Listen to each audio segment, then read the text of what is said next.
Welcome to interview with Patrick Sullivan. Let's go into the first. Why did you get into Magic?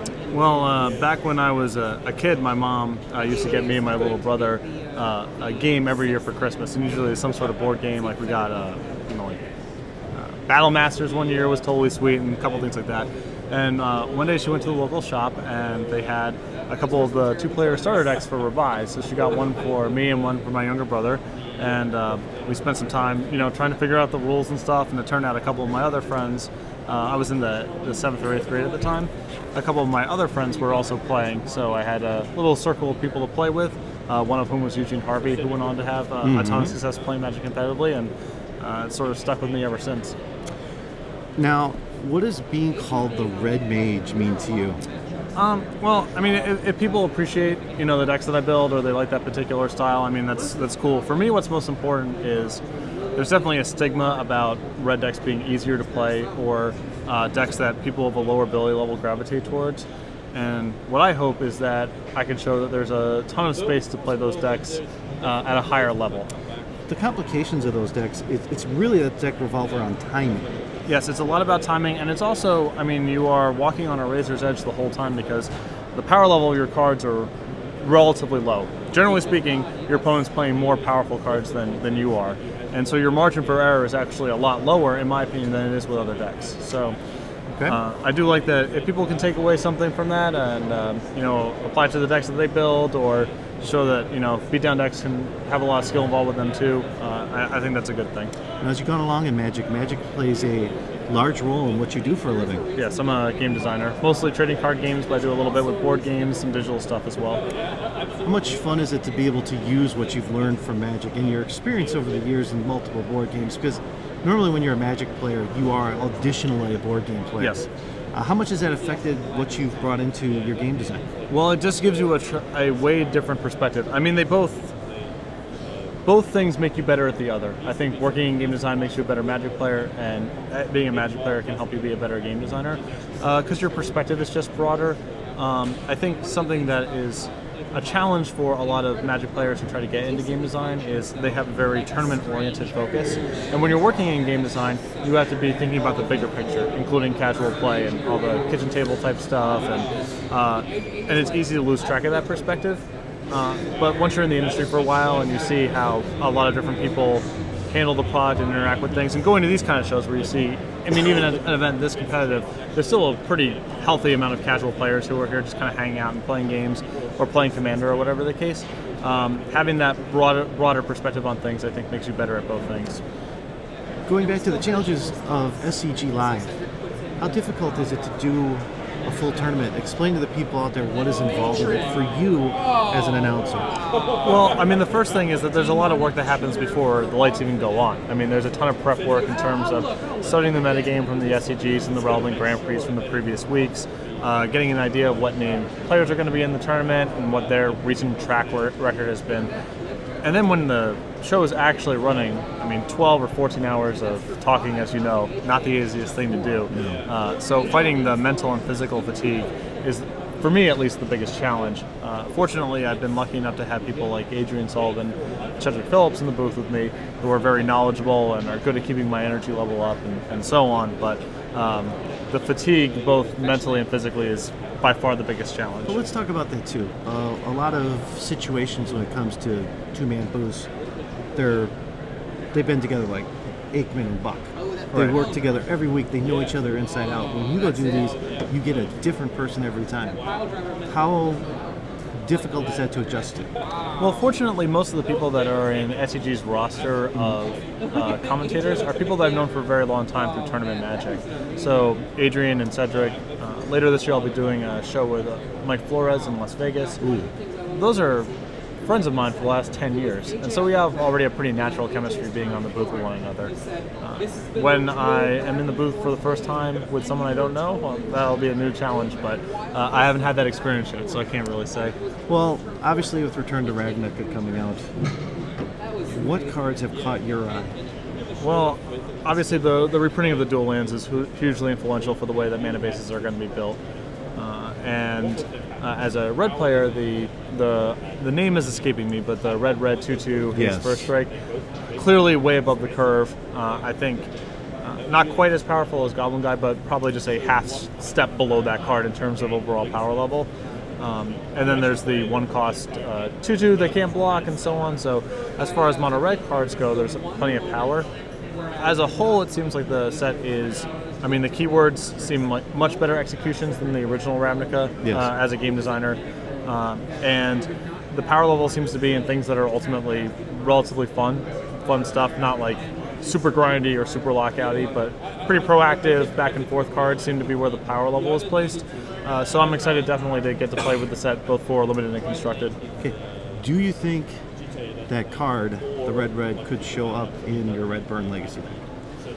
Is it too, does it cost too much because it's two red? 2 is a big difference. I think the upside of that card can potentially provide is the fact that it's a first striker, means that Goblin Guide's actually often bad in some of the creature matchups because it's pretty easy for them to trade or otherwise invalidate it.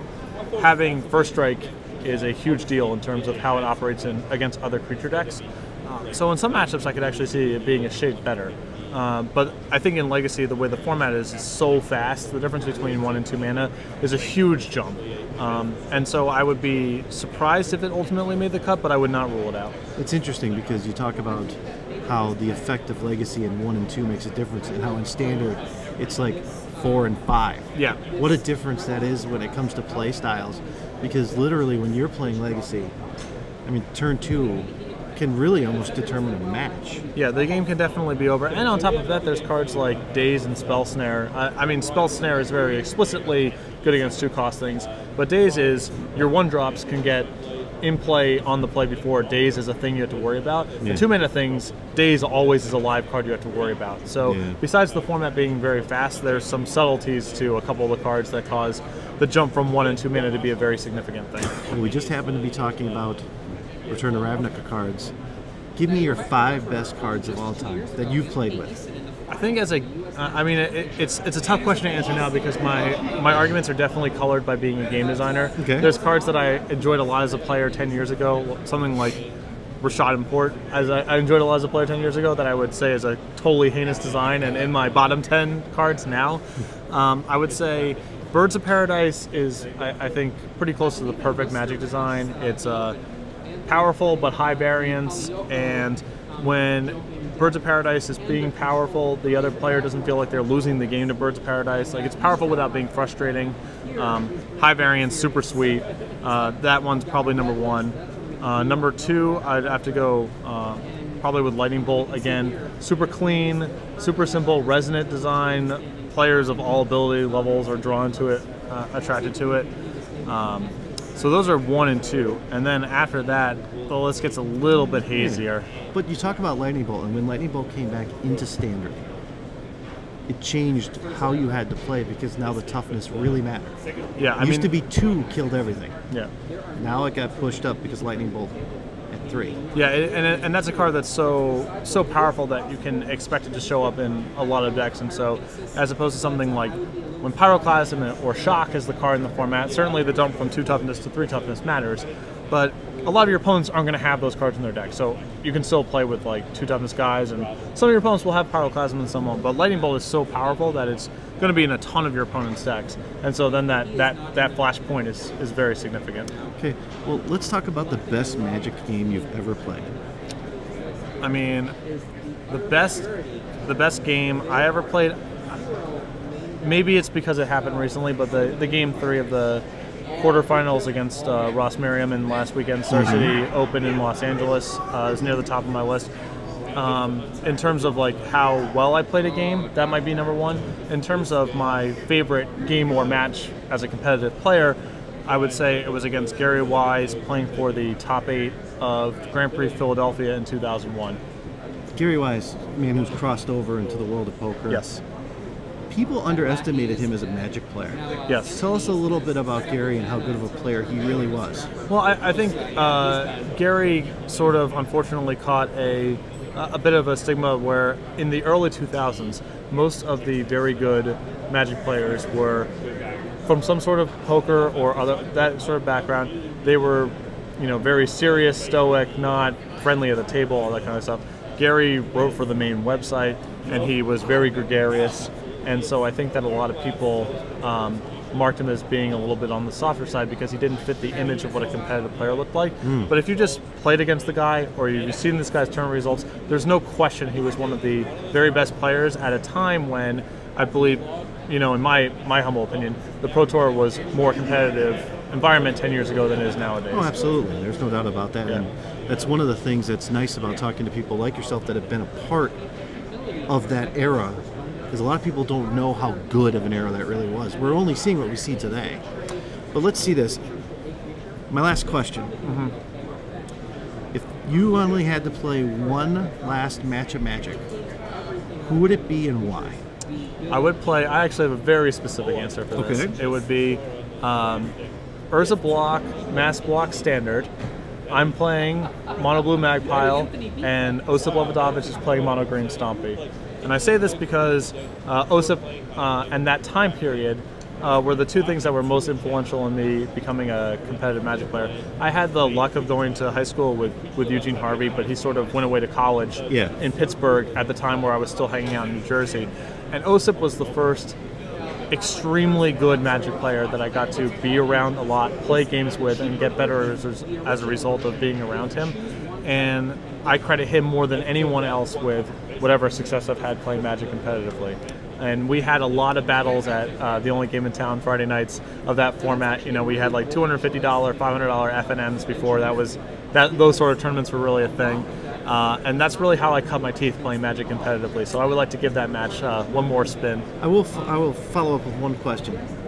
Osip has been a gentleman that has been really out there as far as talking about how Magic should be played, etiquette-wise, and how he's worked with people all across over the years.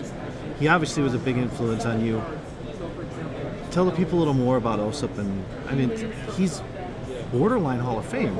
He needs a couple of more results, but he's borderline Hall of Fame. Yeah, he's certainly in the conversation. I think he's probably a top 8 short. Yeah. But there was a span of time where not only was he one of the best players. I mean, he won Pro Tour Venice. He has numerous other top 8s, but he was also one of the best deck builders in the world as well. And very rarely have those things overlapped with a player. I mean, usually players outside their deck builders or players. Very rarely are they at the top in both things. And Osip was for a little while. And beyond that, his writing, both for the Only Game in Town's website and for Star Cities years back, were hilarious. I mean, no question, the funniest Magic writer / personality that's ever been.